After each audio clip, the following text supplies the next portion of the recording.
જોઈશું સમાચાર વિસ્તારથી। સુરતની ભૂમિ એ દાનવીર કર્ણની ભૂમિ કહેવાય છે।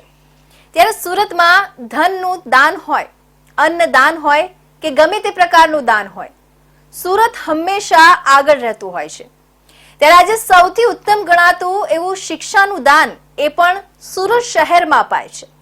શિક્ષા દાનનું ભગીરથ કાર્ય કરતા એક સામાન્ય વ્યક્તિનો સેવા યજ્ઞ વિશે જોઈએ અમારો ખાસ અહેવાલ। આપણે જણાવી દઈએ કે હીરાના કારખાનામાં નોકરી કરી અને પોતાના પરિવારથી પણ વધુ સમય ફૂટપાથ પર રહેતા પરિવારના બાળકોને આપી રહ્યો છે સાહિલ ગઢિયા।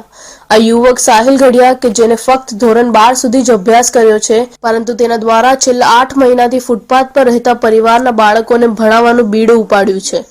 આખા દિવસ દરમિયાન હીરાના કારખાનામાં નોકરી કરી અને તેમાંથી બચતો સમય આ યુવક આ ગરીબ બાળકોને ભણાવવામાં આપી રહ્યો છે। આનું આ ઉત્તમ કાર્ય જોઈ કેટલાક સામાજિક સંગઠનો પણ તેમની વારે આવ્યા છે।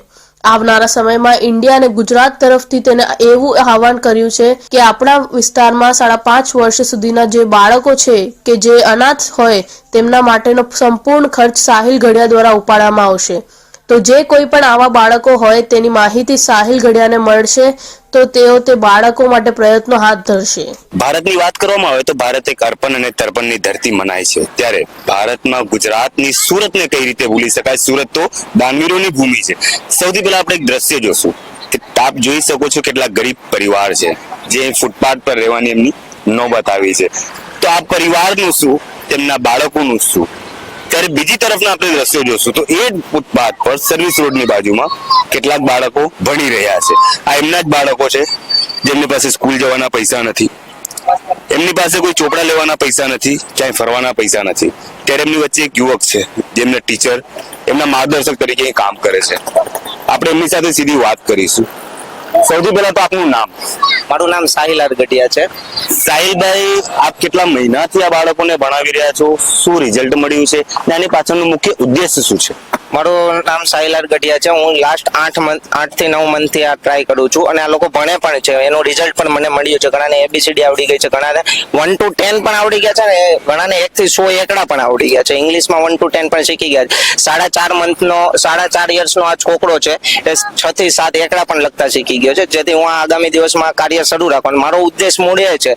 આ લોકો કદાચ લખતા અને વાંચતા પણ શીખી જાય ને તો પણ મારી સેવા સફળ રહે, કે જેથી આ લોકોને કઈ રીતના લખવું એને કઈ રીતના લીટો કરવો એ આ લોકોને આવડતું જ નથી, પરંતુ મારી જે મહેનત જે 9 મહિનાની ખરેખર રંગ લાવી છે અને આ લોકો થોડું ઘણું લખતા પણ શીખી ગયા છે। હાલ બે બાળક છે મારી પાસે જે હાલ દેશમાં ગયા આજે જ, તો એને થોડું નોર્મલી આ લોકોને વાંચતા પણ આવડી ગયું છે।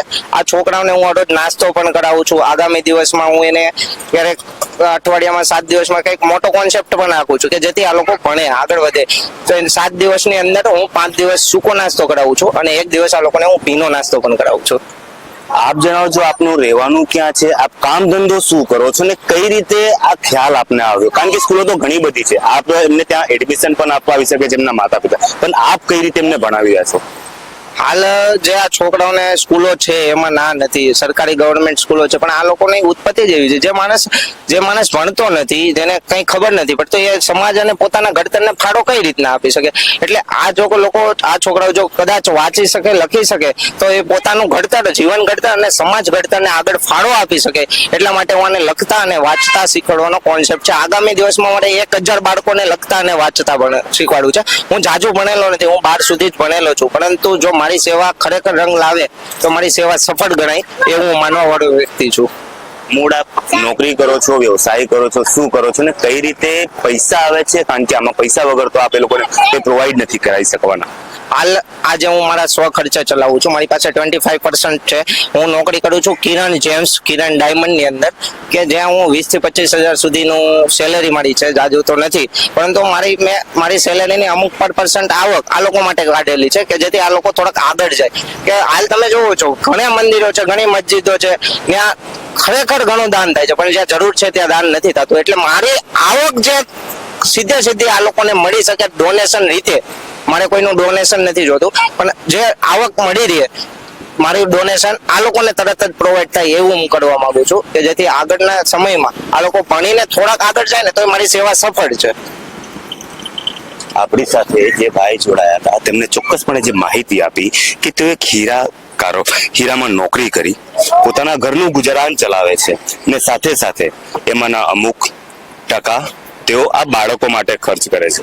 તો ક્યાંક ને ક્યાંક જે રીતે મેં અગાઉ પણ વાત કરી કે સુરત એ દાનવીર કર્ણની ભૂમિ છે. ધનનું દાન હોય, અન્નનું દાન હોય કે તમામ વસ્તુઓનું દાન હોય, જ્યારે આ યુવક એ લોકોને જ્ઞાનનું દાન આપી રહ્યો છે.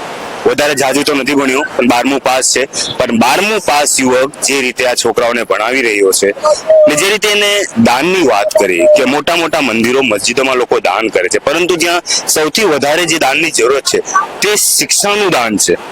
જે શિક્ષાનું દાન આ યુવક કરી રહ્યો છે. કેમેરા પર્સન રવિ વેંડે સાથે હું અમિત રાજપૂત, ઇન્ડિયા ન્યૂઝ ગુજરાત, સુરત.